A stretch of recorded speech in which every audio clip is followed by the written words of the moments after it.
আজ ২৬ জুলাই ২০২২ খ্রিস্টাব্দ ১১ শ্রাবণ ১৪২৯ বঙ্গাব্দ মঙ্গলবার।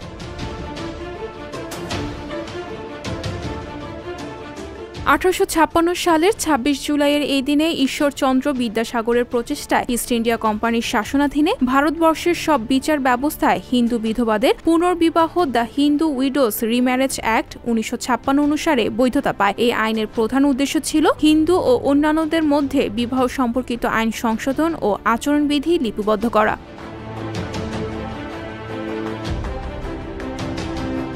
১৯০৮ সালের ২৬ জুলাইয়ের এই দিনে যুক্তরাষ্ট্রের গোয়েন্দা সংস্থা ফেডারেল ব্যুরো অব ইনভেস্টিগেশন বা FBI গঠিত হয়। এটি মার্কিন আইন মন্ত্রণালয়ের অধীনে পরিচালিত হয়। ওয়াশিংটন ডিসি জে ইজার হবার ভবনে FBI এর প্রধান কার্যালয় অবস্থিত।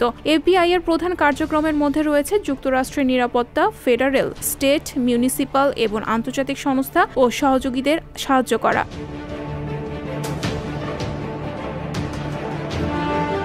১৯৫৩ সালের ২৬ জুলাইয়ের এই দিনে ফিদেল কাস্ট্রোর নেতৃত্বে কিউবার স্বৈরাচারী বাতিস্তা সরকারের বিরুদ্ধে আন্দোলন শুরু হয়। কাস্ট্রো কিউবান বিপ্লবের মাধ্যমে ক্ষমতায় আসেন, যা যুক্তরাষ্ট্রের মদতে চলা বাতিস্তার স্বৈরশাসনকে ক্ষমতাচ্যুত করে। কিছুদিন পরে কাস্ট্রো কিউবার প্রধানমন্ত্রী হন। ফিদেল কাস্ট্রো ১৯৫৯ সাল থেকে ১৯৭৬ সাল পর্যন্ত কিউবার প্রধানমন্ত্রী ছিলেন।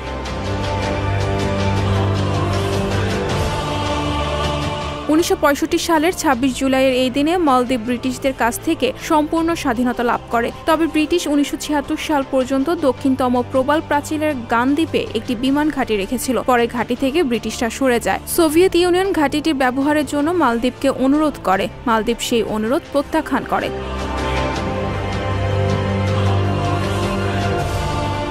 ১৯৯১ সালের ২৬ জুলাইয়ের এই দিনে সোভিয়েত ইউনিয়নের কমিউনিস্ট পার্টি মার্ক্সবাদ-লেনিনবাদ পদ থেকে সরে আসার সিদ্ধান্ত নেয়। সোভিয়েত ইউনিয়নের কমিউনিস্ট পার্টি ছিল বিশ্বের অন্যতম বৃহৎ কমিউনিস্ট সংগঠন।